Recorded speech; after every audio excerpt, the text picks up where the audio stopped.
Some say it's really important to start games strong. Some people say it's really important to finish games strong. Well, Steph Curry and the Golden State Warriors would say it's neither, and that the magic happens in the third quarter. Ladies and gentlemen, time after time after time in these 2022 NBA playoffs, we've seen the Warriors eviscerate teams in the first 12 minutes of the second half, and when I say eviscerate, I mean they completely barbecue teams to their melting points, and today we're going to get into the scary truth behind the Warriors' third quarters, what happens, how it happens, and most importantly, why it happens. First off, let's take a little look into some of the damage that the Warriors have been doing so far in these third quarters. Against the Denver Nuggets, during a timeout in the third quarter when the Warriors were just getting whatever they wanted, it caused a little fight between Will Barton and DeMarcus Cousins.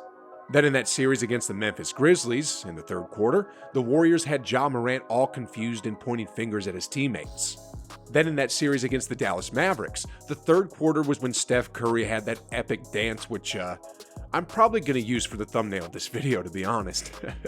Anyway, next off, I want to get into a bit of the numbers. The absolute first question I had to ask myself was how many third quarters has Golden State won so far in this postseason? Well, I actually took a look at every single game so far, and here are the cold facts. So far, out of the first 20 games of the 2022 playoffs, the Warriors have won 13 out of 20 possible third quarters, which is good enough for 65%. That's not exactly a number that I'd say sheesh for, but it's not too shabby, if you ask me. And then out of those 13 third quarter wins, 9 of them have led to winning games, which means that if the Warriors win the third quarter, statistically, they go on to win 69% of the games. And to be honest, that's good, but it's not overly impressive. I mean, the 2017 Warriors won 16 out of 17 total playoff games, which is good enough for a 94% win rate. Now, that deserves a sheesh. But anyway, at this point, you might be wondering, are the third quarters of the Warriors just overrated? Well, let's take a deeper look into it before we draw any conclusions. And next off, I'm going to go over some more statistics, and I'll filter the teams out to just the final 8 teams in the playoffs. So, in other words, I'll compare the Warriors' third quarters to every other team that got out of the first round. Milwaukee, Memphis, Miami, Dallas, Philadelphia, Phoenix, Boston, Golden State. Pretty much every team here, according to one analyst or another, had a chance of winning the 2022 NBA championship, so we're going to compare the Warriors' third quarters to the teams that are in the cream of the crop. In just pure points, the Warriors led all teams with 29.6 points per game. In field goal percentage, the Warriors are tied at second with an efficiency rate of 47.9%. When it comes to three-point shooting, the Warriors are a step above the rest of the league at 42.4%. The second best here was Dallas at 39.8%, but after that, there's a steep drop off to 35.5% in this category. So, in terms of just offensive capabilities, the Warriors have been on a different level so far in this magic frame. Now, let's take a look at some other statistical categories. In assists, blocks, committing personal fouls, and limiting turnovers, the Warriors are at the top in all these categories in the third quarter. Then in the plus-minus column, the Warriors are second, just trailing behind Miami. Sheesh, guys, that's no joke. In rebounds and steals, the Warriors are in the middle of the pack, but man, this is really a different team when they come out after the half.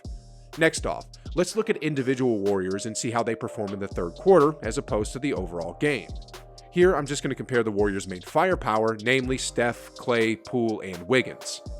There's a lot of statistics we could use here to gauge the difference in how they perform in the third quarter, but just for fun, we'll use 3-point percentages here. Now look, overall throughout the whole playoffs, Steph leads the way at 40.7%, Clay's at 38.7%, Jordan Poole's at 38.6%, and Wiggins is at 34.4%. Now, let's see how much better these guys are during the third quarters. Man, look at this sick transformation. Now, all of a sudden, Steph Curry bumps his shooting percentage to 41.9%, Clay jumps up significantly to 44.7%, Jordan Poole is now at 44.8%, and get this, Andrew Wiggins, who shoots normally at 34.4%, gets better by over 10 percentage points and now leads the team at 46.7% in the third quarters.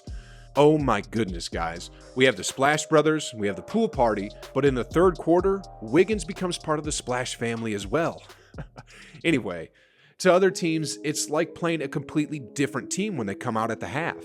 Now, a good question to ask is, how is that the Warriors become a completely different team? Do they change their game plans? Do the coaches see a ton of small details and make adjustments in the locker room? Well, Kendra Andrews recently asked Kerr, and according to a tweet, she was told that there wasn't a lot of strategic adjustments being made, that the only adjustments came from the Warriors' intensity and physicality.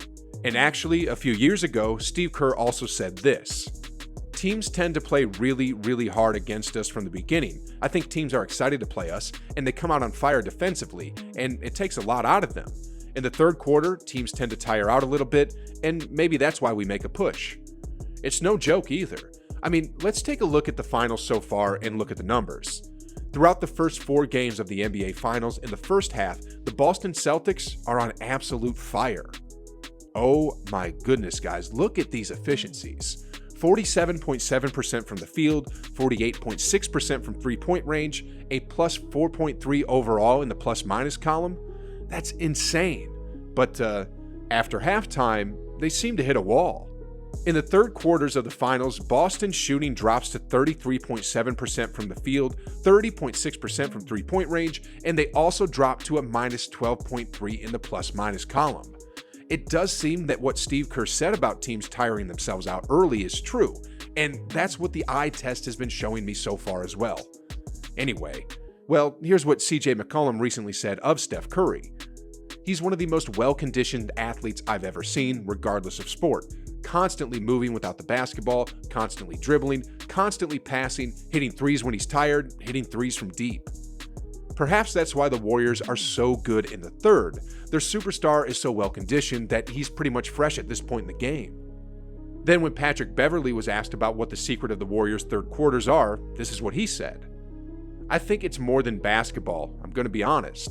They've been doing this for so long, over so many years. I don't know if it's the training staff, if it's the coaching, mental preparation, whatever it is. They come out in the third quarter, they explode. Everyone in the league, we all in the locker room saying, hey man, you watch out. You know, historically, they're the best third quarter team to ever do it. So I think it's more than just basketball. You got to give their training staff a lot of credit, getting their bodies ready, and their coaches getting their mental preparation ready." To follow up on this comment by Patrick Beverley, I think a ton of other teams are picking up on this fact, and they're trying to get on some of the action because the Warriors' assistant coach Mike Brown was recently hired to be the head coach of the Sacramento Kings next season.